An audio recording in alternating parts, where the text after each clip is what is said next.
Greetings and good evening. This is Joelle, and I am the Viberarian. I'm here to elevate, enlighten, and empower. And I always start that journey from the inside. I'm always looking for opportunities to elevate my consciousness, to increase my frequency, and to expand media or pulling away from television, or certainly television. I don't watch a lot of that, but news and content and things like that. I've had to kind of go into a bubble at different times. And I think some of you would also be able to relate to this as well, especially with this 2020 year that's been happening. There's so much information, and it can become very challenging to try to keep a positive perspective during all of this. So today I tapped in a little bit to look and see online what was going on in the major news outlets and things of that nature. And of course, I saw the information about Breonna Taylor, a young lady who was killed in her home several months ago now. And her killing has sparked a level of unrest and awareness that has brought people into protesting and into trying to take a stand against some of the terrible procedures and processes and ways that we have developed to be that led to this young lady's very untimely and tragic death. Now, there are a lot of opinions out there about this situation and whether there has been a miscarriage of justice. The word justice keeps coming up. Also, this week in the United States, one of our Supreme Court justices, the notorious RBG, Ruth Bader Ginsburg, passed away. And as we know, in the United States, our court lifetimes are for lifetimes. Hello, Helen. Hello, saying hi to you down under. If anyone's in chat, thank you for showing up. It was 3:33, Helen, as I said that, at 3 minutes and 33 seconds. So you know I love you.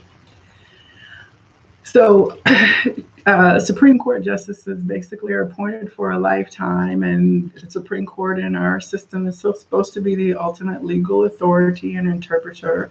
And we have decided on a system where people are appointed to this ability to be kind of King Solomon, if you will, in terms of deciding who is right and who is wrong in a situation.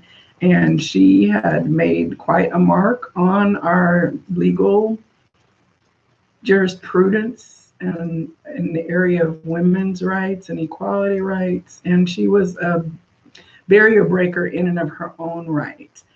Being a female, a position of power in an industry that was not welcoming to women when she first began her education and career and embarking. And so there's a lot of conversations about that. So we have on two ends of this spectrum, two women who the word justice is very much associated with them, Brianna and Ruth. So as I started reading the articles and the coverage, a lot of emotions started welling up in me. It was a whole gamut from sorrow and sadness to anger, not confusion, because I do understand really we've created a system that has a lot of things in it that when they manifest into the material realm, it really defies logic, but it's just the manifestation of the collective energy. So if we look closely at that, we can understand why certain things manifest into the collective. Justice or lack thereof is certainly a conversation that people have been having for as long as the record has been written. One thing that I've studied and received information about. And of course, everyone is familiar with the Ho'oponopono, which is a Hawaiian practice of reconciliation. And through reconciliation and through this practice, you are able to come together with people in your community or family or folks on opposite sides of an issue, and through a revered elder, come to the table with your grievances to allow them to be aired, whether they're ever reconciled or not, but at least to allow them to be aired. So we also have, I just recalled that the gentleman who was the subject, who was one of the main players, if you will, in the story behind Hotel Rwanda, his name is Paul. He basically, in that story version that we received in the movies and through his life telling, he helped to save people during the Rwandan genocide at the hotel that he worked at. And anyone who's seen the movie or lived it can attest to how atrocious those wrongs were that were against a whole ethnic group of people. And so he basically, over the years, has been seen as a good guy. But very recently, he was kidnapped, for all intents and purposes, by the current leader of the country, who sees him as a terrorist threat, and brought him back home to Rwanda, where he has not lived for many years. And he is under house arrest or in prison, or, and is getting ready to be tried in a tribunal of justice. Now, it's ironic because he was very much active in the original Truth and Reconciliation Commission work that was done, where people were able to get justice, or at least attempt to get justice. So here we have, in the space of a week, justice all over. So it seems to me that the conversation is more about a lack of justice. At the end of it all, we keep trying to find these systems for getting people the justice that they feel that they deserve.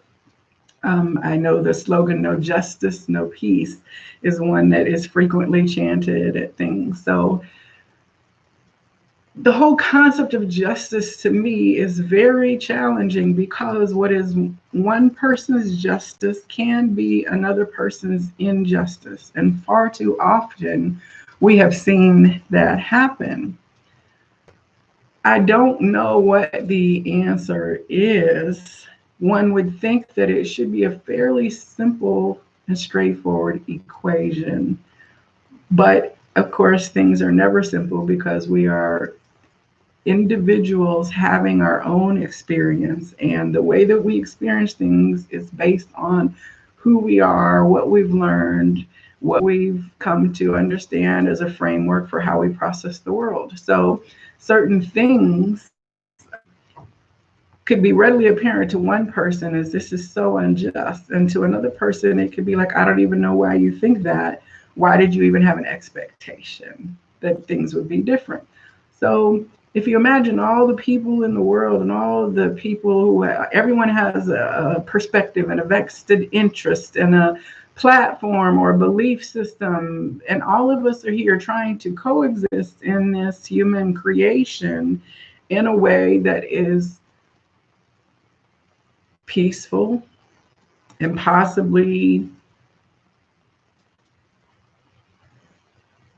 better. That's the whole goal, is to try to make something better when you try to bring justice.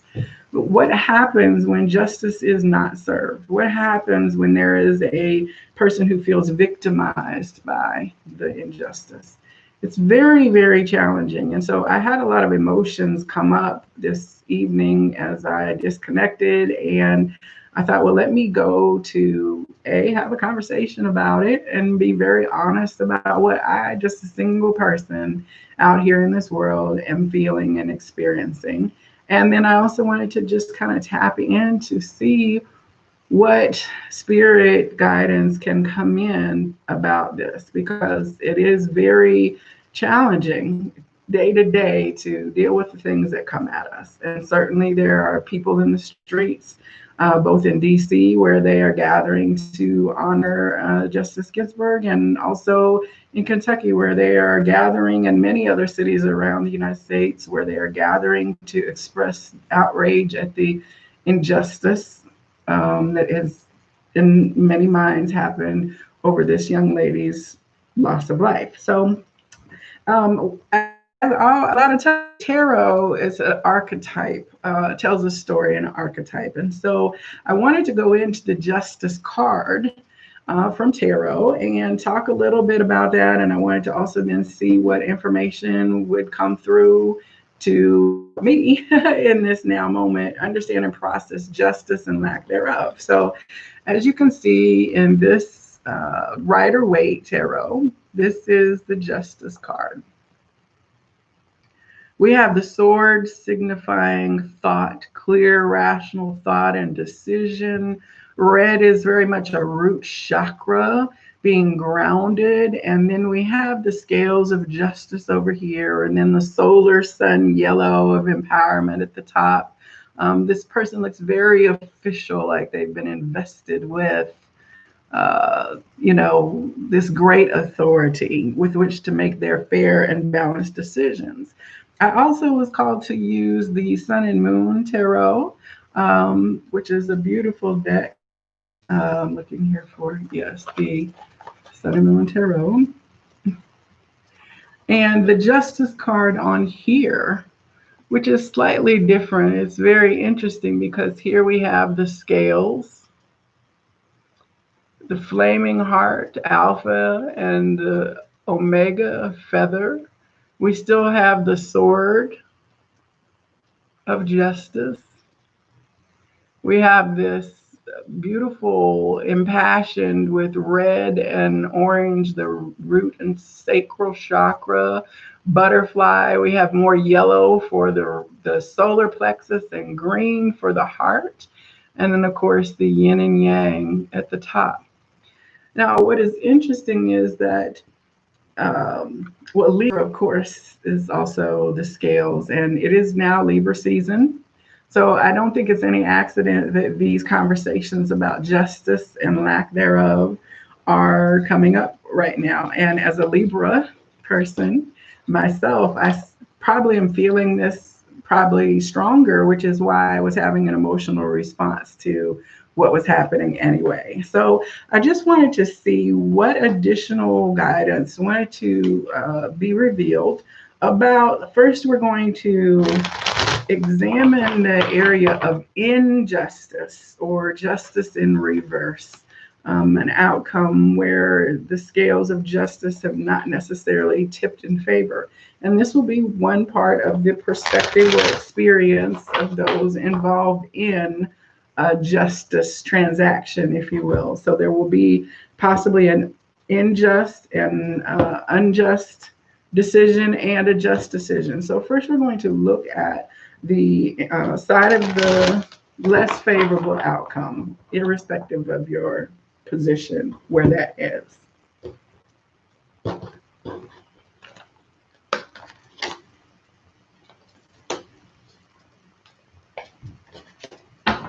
Okay, so first card we have here is the Seven of Swords in reverse. And as you can see in this card, she is kind of looking rather dejectedly at all these swords that she has up with her. And swords signify our thoughts and our mental. So this young individual here on the cloud is thinking thoughts that are less than positive. The whole energy of this is not a positive. And as you'll note here, these swords actually fall down, right? So the points are aimed down. So we as above, so below, in, so without. And the Seven of Swords often speaks to deception, someone getting away with something, trying to thieve, run off into another direction. to wear a false mask, to not be truthful, deceptive. So certainly these things can apply to a miscarriage of justice. We know that in the divine realms, all is just and all is equal. And it's only then in our beingness, of human beingness, that injustice begins to come into play. We also then have this Queen of Cups card, but it is also in reverse.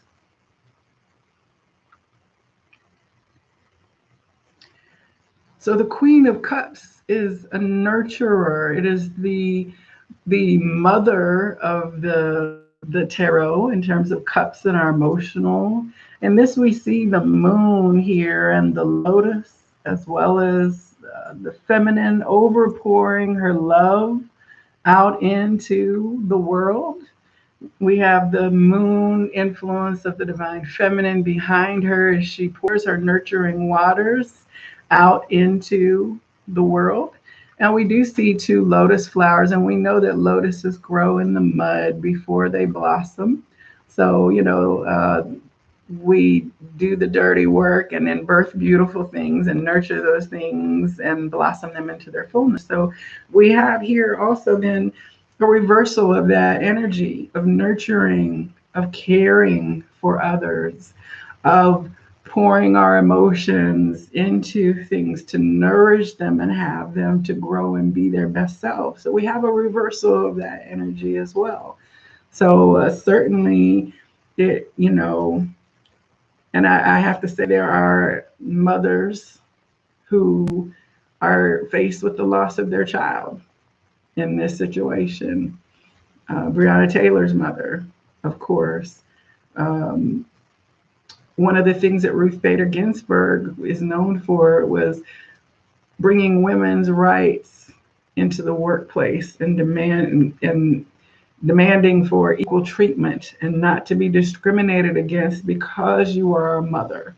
And much of what she fought was the fact that people didn't think that she should be out of the home educating herself or entering such as law and becoming a lawyer. They felt that she should go home, be a good wife, and raise her kids.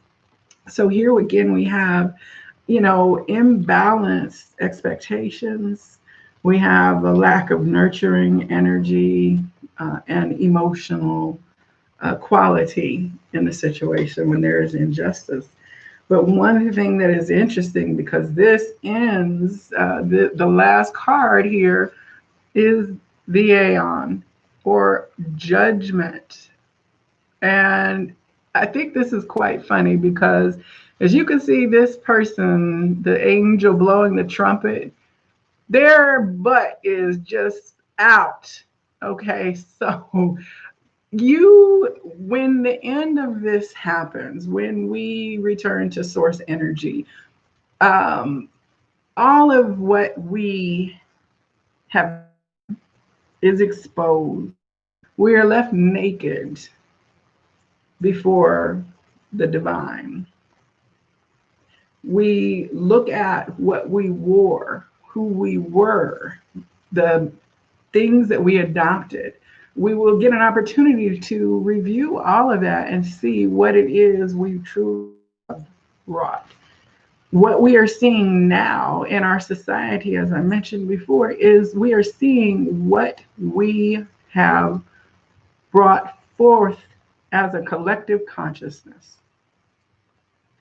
So we are all having to look at, you can see everybody down here, they're all naked, and we're all having to look at and see very clearly in plain view and nakedness.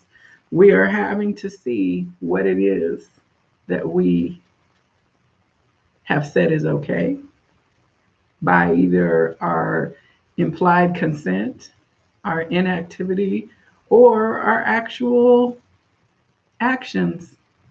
And many times there have been things that we have all done that have led to an unjust outcome from another person. We may not have been realizing it, but once you know better, you do better, and you look at ways to live your life in a way that it does not impinge on another person's sovereignty, freedom, or life.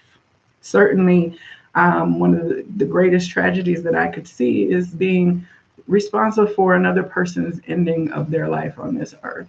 That is, to me, a grave and grievous responsibility that no one really should have. Yes, I'm against the death penalty, of course, but certainly if we have accidents and we hurt others and it leads to their death, or if something that we have done has led to it, then it is a terrible, terrible thing. I'm sure that the people who have been responsible for, well, I'm not sure. Let me take that back. I would like to think that the people who've been responsible for other people's deaths would feel at a soul level or a personal level sorrow, and grief at what they caused in terms of that other person's loss of life. But we know for a fact that that doesn't happen. There are people who believe in justifiable killing, and they practice that every day. And that's quite unfortunate. I found it interesting that when in this card, it very much speaks to, if you see here, the feather, Ma'at, the Egyptian goddess. From what I understand, and please correct me if anyone catches this, when you pass through the afterlife, then basically Ma'at, you are judged your heart, and you basically are saying, I have not murdered, I have not done these things, I have not robbed, I have not stolen, I have not lived out of integrity.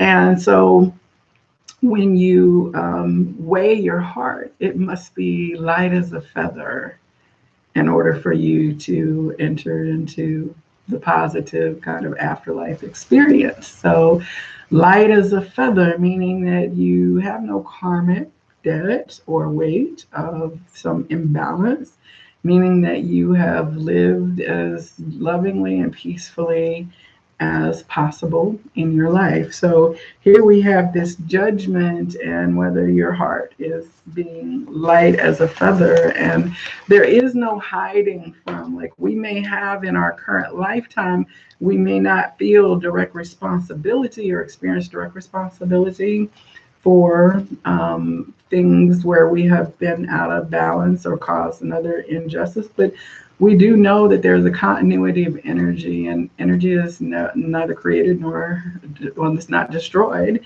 So you will at some point have to experience, and experience is the best teacher. So through the experience of the soul journey of incarnating in different forms and experiences, we get to experience the energy that we created in the world in a very direct way. One of my connections and friends is a lady named Paula Gore. She's the shaman, and she does these amazing readings. She looks into your past lives. And I remember her sharing at one point in time that here in Atlanta, she said she has so many clients and readings that are African American women now, but they were white males during a slavery time.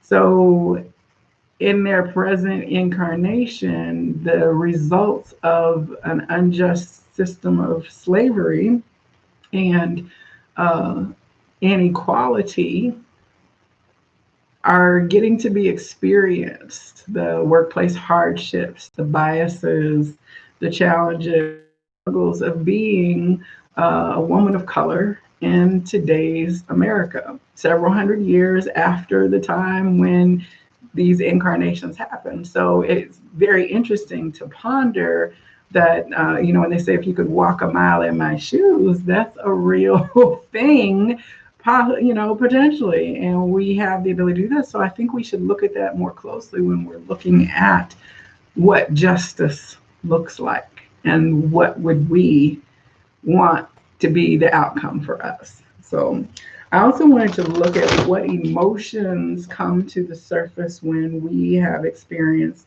an unjust situation, or when we're looking at what we have around us, with this recurring theme of lack of truth and irreconcilable situations. So it's not truth and not reconciliation. So it's lying, deception, lack of caring emotions, and an unjust outcome. So I'm using in this part the mixed emotions cards to see what emotions want to be brought to attention.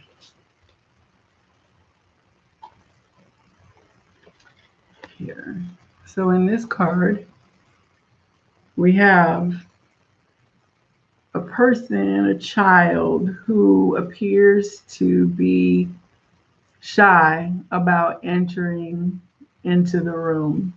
Now we see that he is coming from a place where it is sunny, gold and orange, very much like the gold and orange here.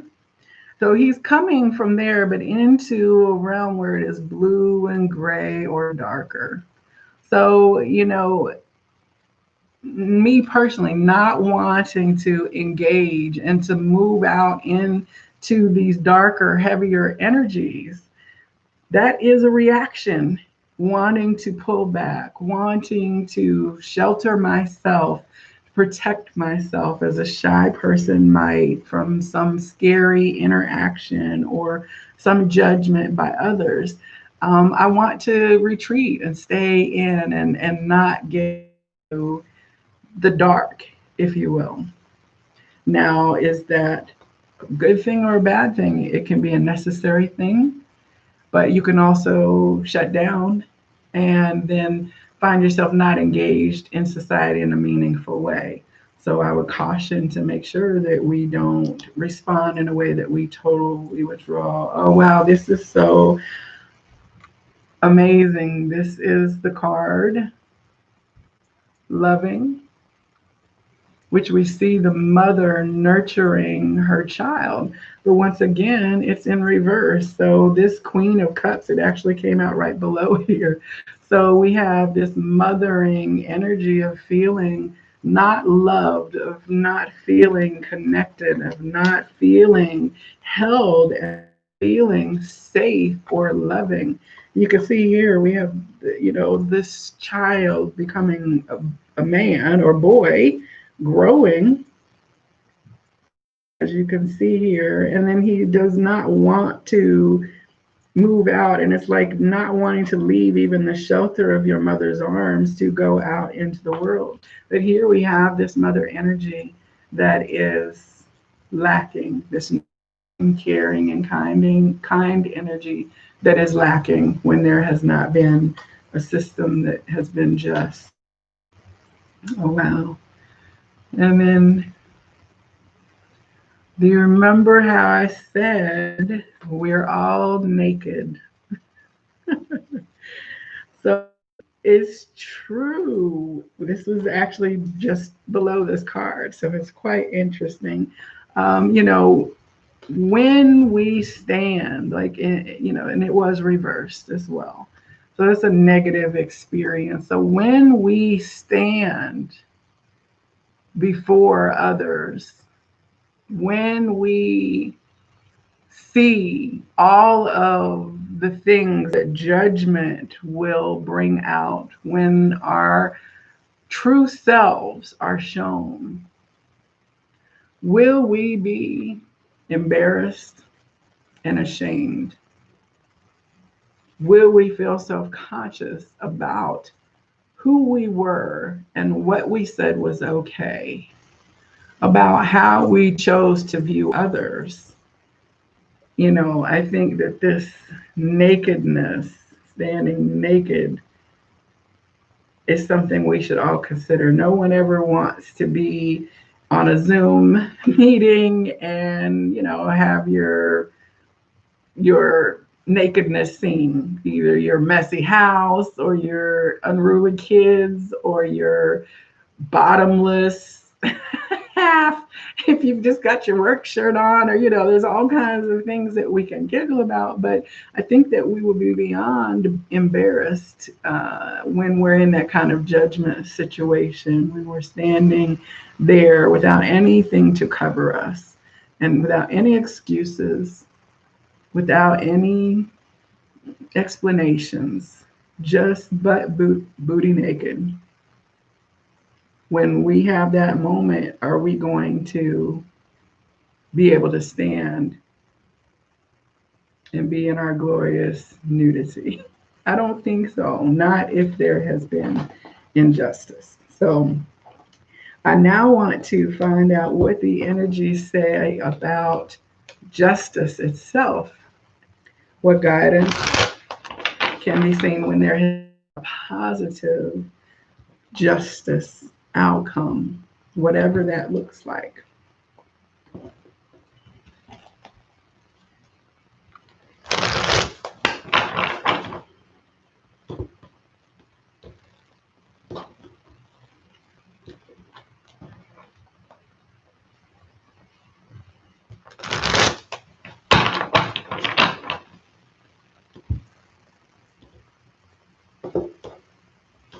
All right.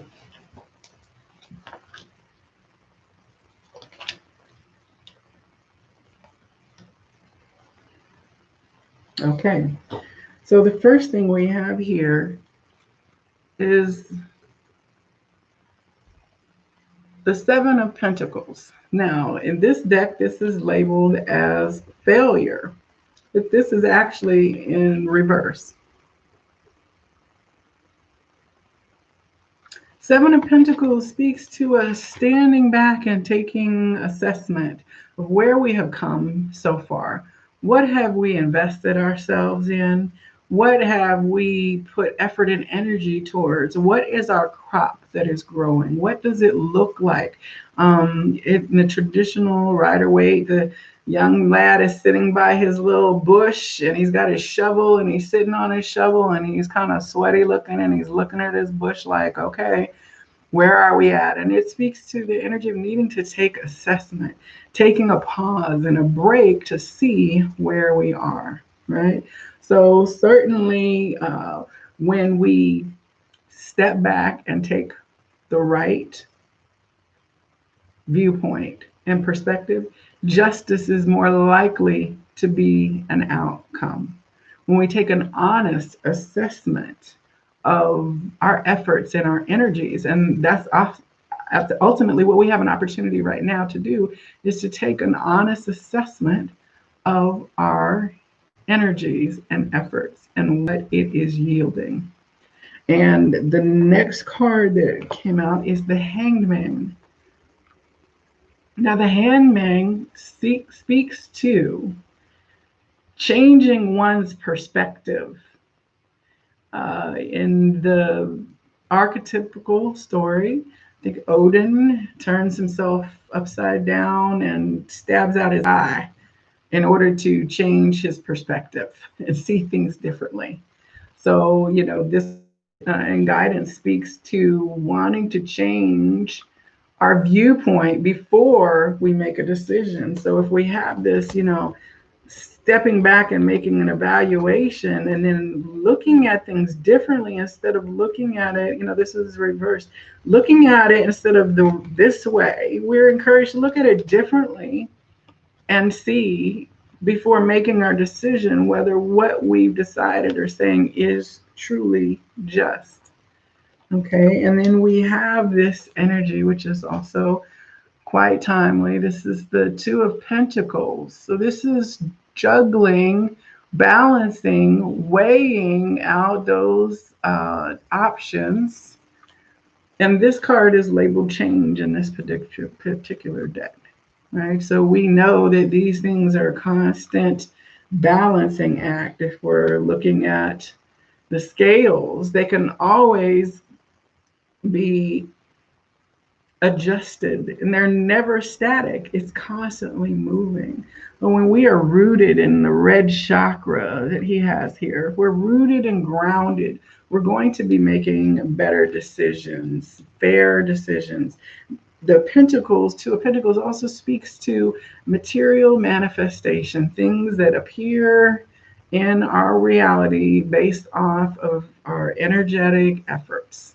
So here we have this individual who's weighing and balancing, who's changing a perspective in order to weigh and balance things and pausing for possibly a more extended period of time in order to change what their outcome is. And the result of this was actually quite beautiful. We have here the Lovers.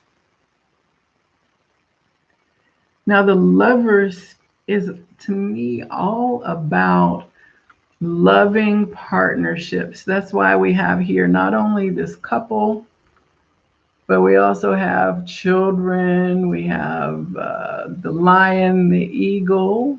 We have the egg of creation and the wings. There's a lot of symbolism in this deck. This artist is quite profound.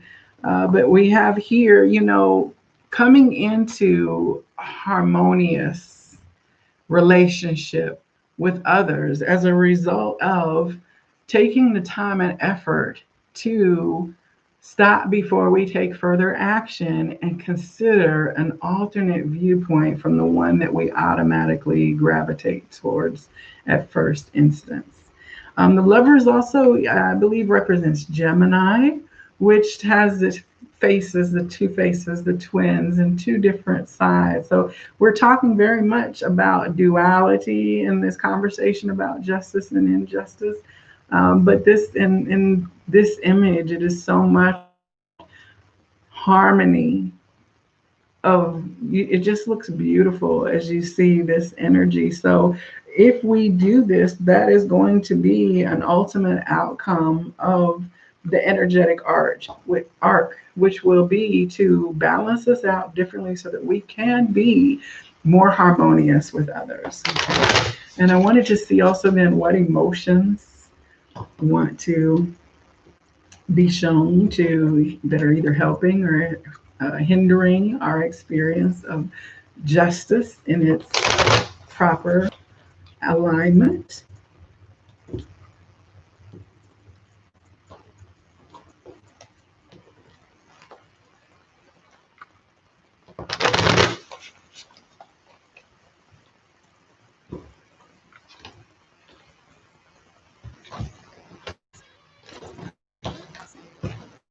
All over the place.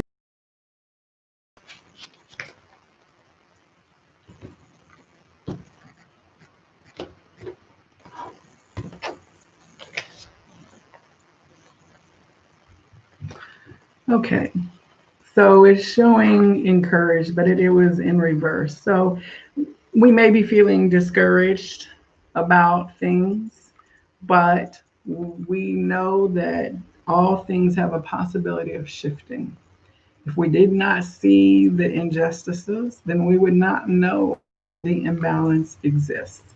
So do not, this is heart green, and this is, taking off and leaving the training wheels behind. So if we can move into a more balanced execution of justice, a more equitable and loving foundation for our decisions that affect others, it's like we'll be taking our training wheels off and graduating to a more divine level of being human, where we realize and respect the humanity of everyone that is around us. And it's on this green background, which is so much heart chakra, right? So we're on this path, and clearly she's enjoying it. Now it also has grief came out, but it is in reverse. So when there is justice, we are going to be able to move out of these grievous moments, of these times that touch us, that inflame us, that sadden and break our hearts. We're going to be moving out of that energy the more we get towards justice. Okay, so we are creating this world, as you can see here again, bringing things into material form. The potter receives an image and a vision of what they want to create, and then that image manifests through their hands, through the clay, and into their art form, where it takes its shape and then it serves its purpose. So, we are the clay that the creator has put forth here, all of us. And so we are here to serve the purpose that we were created for. And we have it within our power and ability in this now moment to change, to take that pause and to begin to shift our actions and efforts so that more justice exists in this world. And if it's going to be, we have to create it.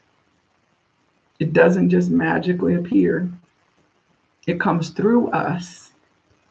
And so here we also have this in reverse. It was about being lonely or being separated. It's in reverse, however. So when we move towards justice and we move towards a better creation, we are going to find that our separation of being us versus them, those people over there, the outsiders, the interlopers, them, the mysterious capital them, see that anymore. We will no longer reject others or ostracize others and go about our day. We will begin to live differently as we create this new manifestation.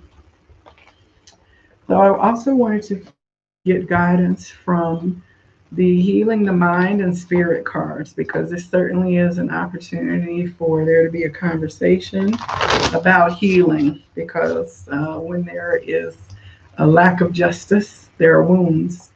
There are wounds that start the process that people are trying to get addressed, and there are often wounds that end the process when the remedy has been given or the judgment given. And we have to live with that. And there can be wounds for that. I'm sure that, Justice Ginsburg's family is going to be grieving her loss and transition for some time. And there will be people who will, grieve her loss and presence in our judicial system for many years to come. There will be many people who are also quite happy that she is gone, who didn't like her and thought that she was not doing the right thing about justice. So again, that duality is there. But at the end of the day, she was just a person doing what she was created to do.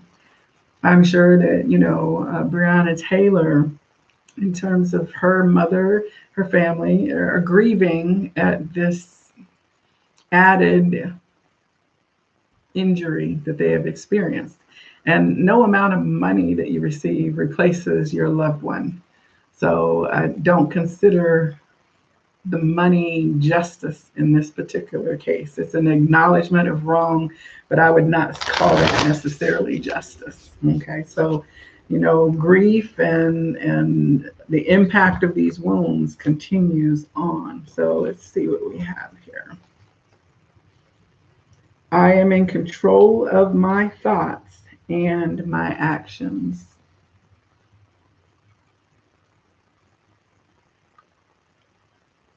Okay, so we are in control of our thoughts. Oh, back to this dejected looking soul here. We are in control of our thoughts. So as you respond and think the things you come to mind when you see these things, right? You can have the raw, real experience, but then you have to look at okay, how am I going to talk about this to myself? I can cry, certainly acknowledge my feelings. I can rant and rave. I can go protest. I can do all kinds of things, right, with my responses. But what we want to look at is that if we begin to think, oh, well, I've got to get back at these people. I've got to get back at them. Retribution, an eye for an eye, a tooth for tooth. Or even if we're thinking, oh, life is so terrible, there's no justice in the world, it's just useless, we're never going to get equality, we're never going to get fairness, all those kind of things. But you're controlling your narrative, and what we do and think and feel, then we manifest into the reality. So we're back to that whole manifesting, into the realm. So you definitely want to look at your inner dialogue that you're having. And it says here, you can only control your reactions and attitudes to what happens to you. You cannot control the actual events. Learn the difference. Wow, this is very interesting, because here we have this person taking a step outside their door, right? And then here she's stepped outside of the doors of her mind out into the world. Like, we carry what we think with us out into the world. So we definitely want to look at that. And many of us, 99.99999% of us, will never be a Supreme Court justice. There's only like 8 of them right now. Okay, so the odds are pretty long. So if you could control events that way, the possibility of you getting to that level is very, very small.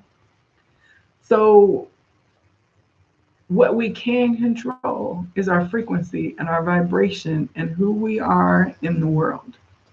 So how we think about the world gives us our framework for how we operate. So if you think the world is unjust, then you will respond and program yourself to act in ways that might not have integrity, because you already believe that the world is unfair. So what does one other unfair thing do? Or you feel entitled because you've been victimized by something that you decide to enrich yourself at someone else's expense because somebody did it to you. Those are wrong thoughts, using a bad framework, but that manifestation of that comes out.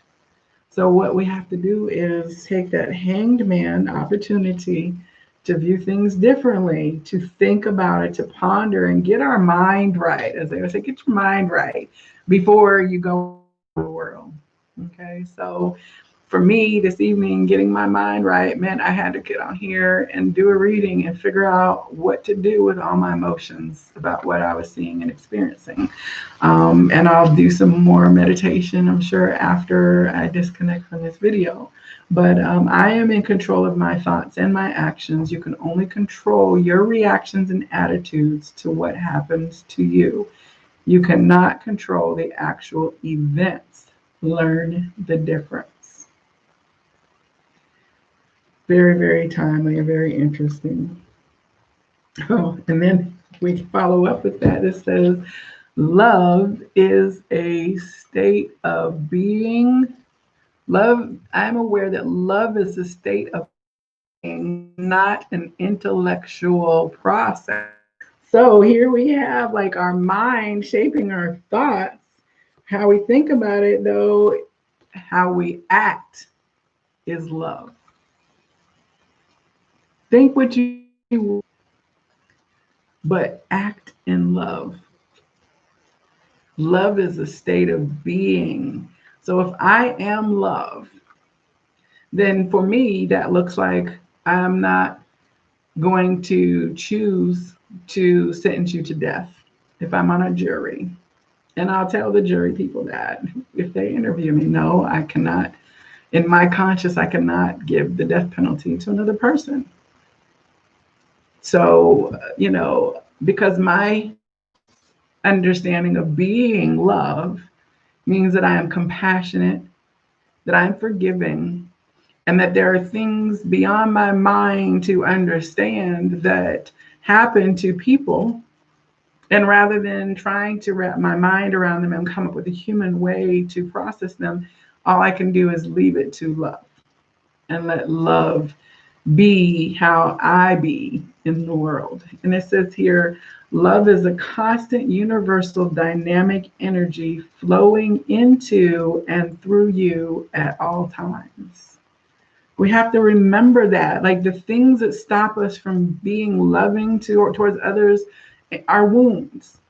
So if you have developed a wound, because there's been injustice, and as a woman of color in the United States, I could very easily operate with a great deal of woundedness and hatred and desire to give justice to others where I have been harmed.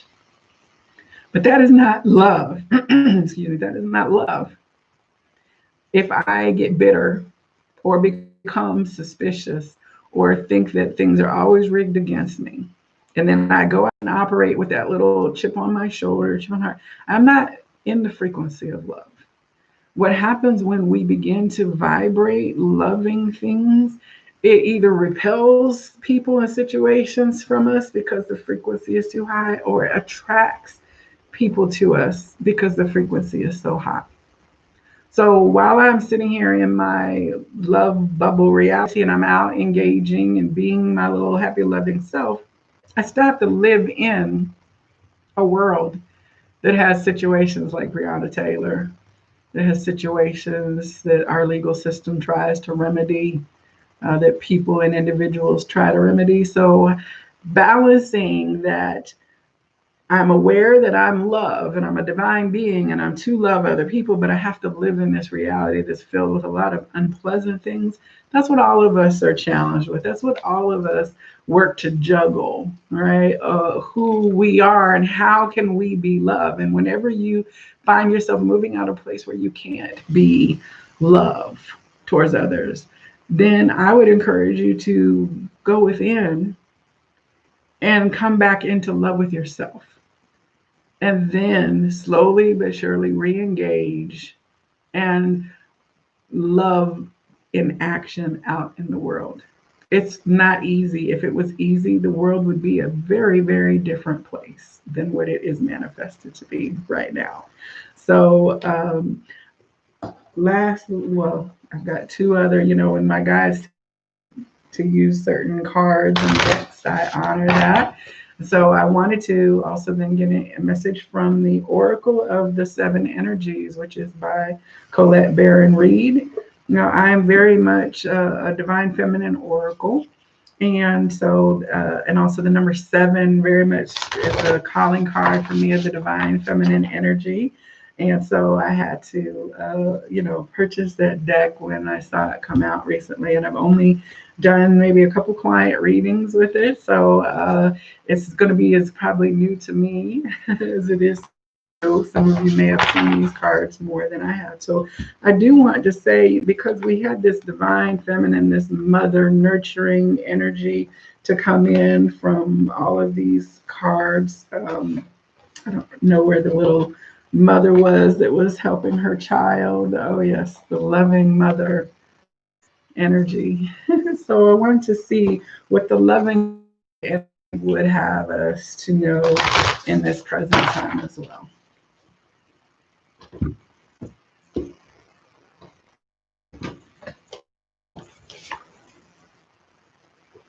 A merry motive. Very interesting.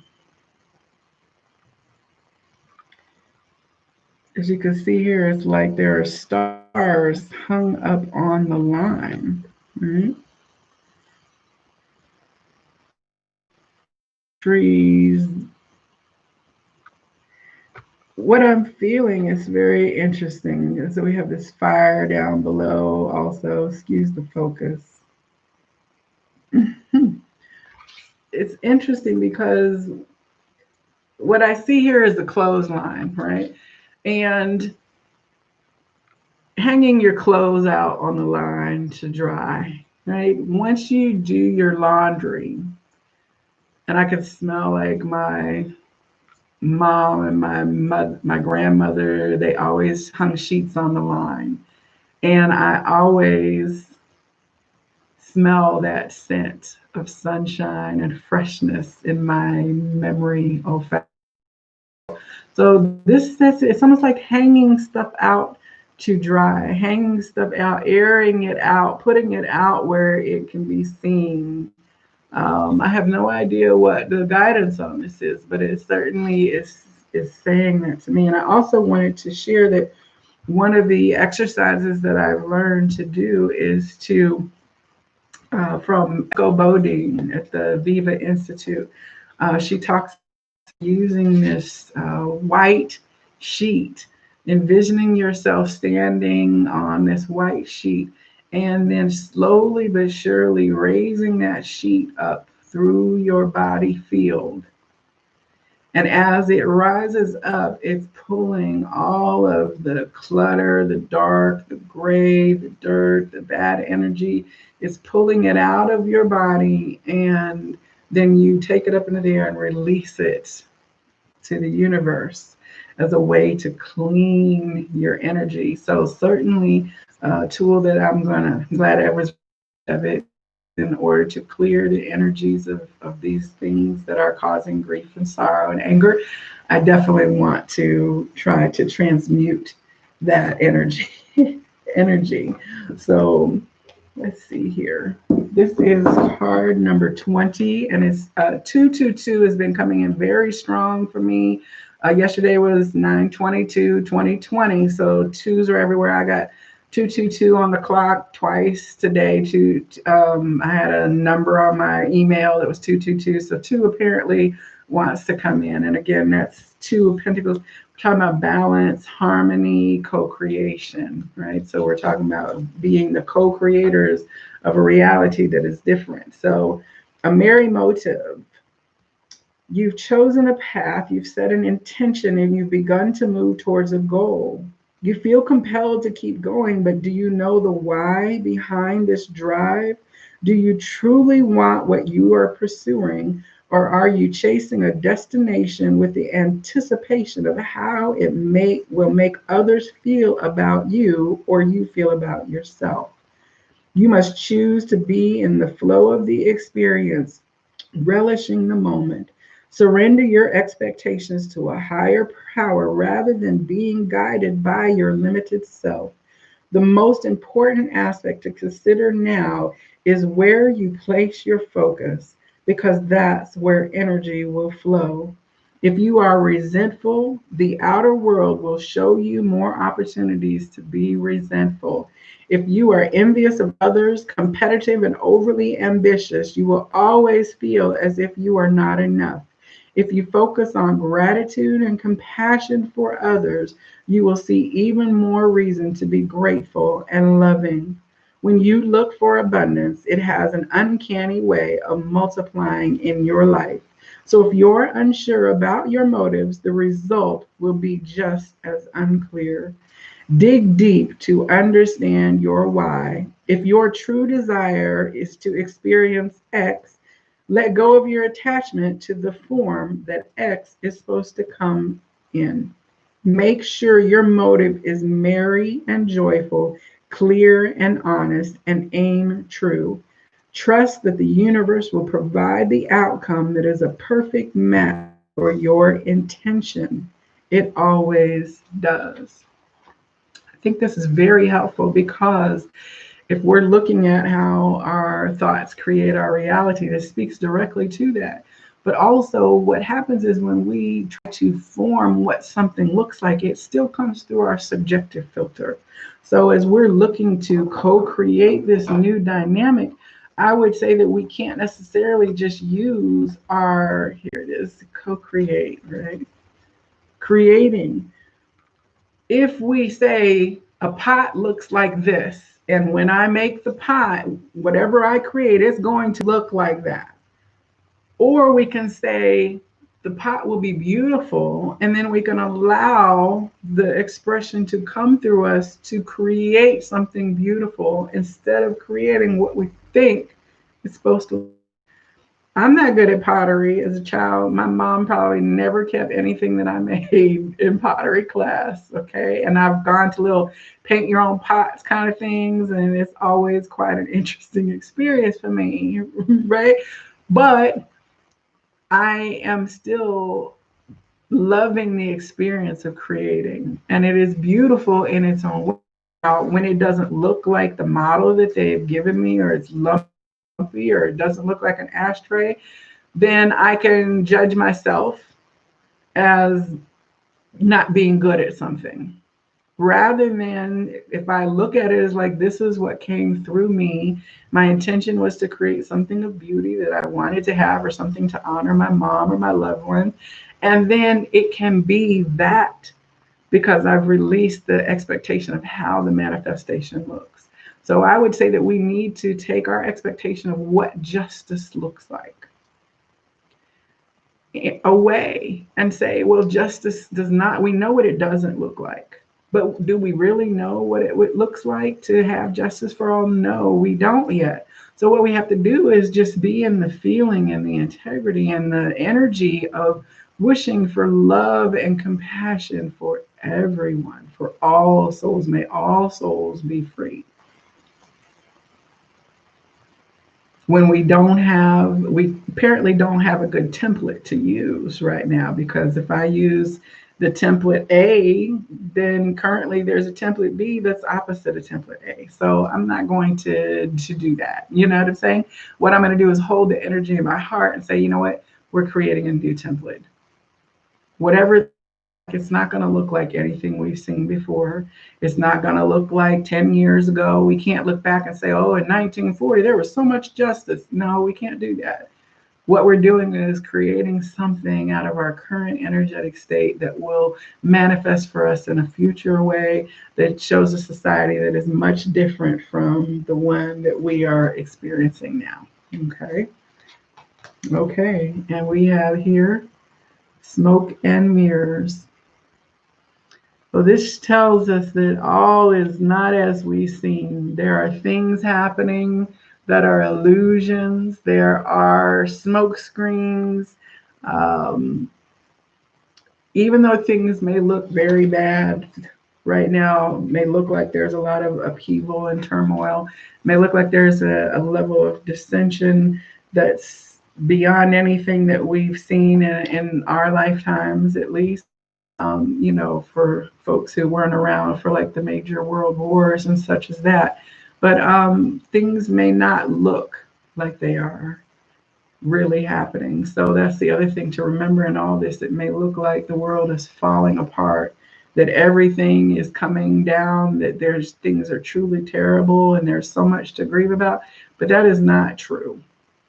Things can be bad and are bad, but it's with the intention of us seeing what it is that we've created so that we can create something different.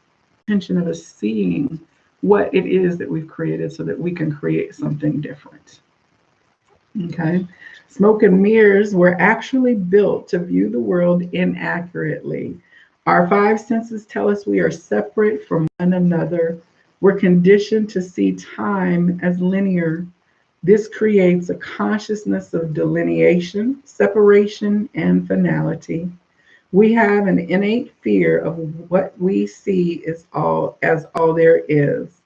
Although we know deep down there is more, we are suspicious of it. Our fear of death results from this kind of perception. The entire world is a construct of smoke and mirrors, and our job is to discover the truth that lies beyond this illusion. Discoveries at the frontiers of science align with what the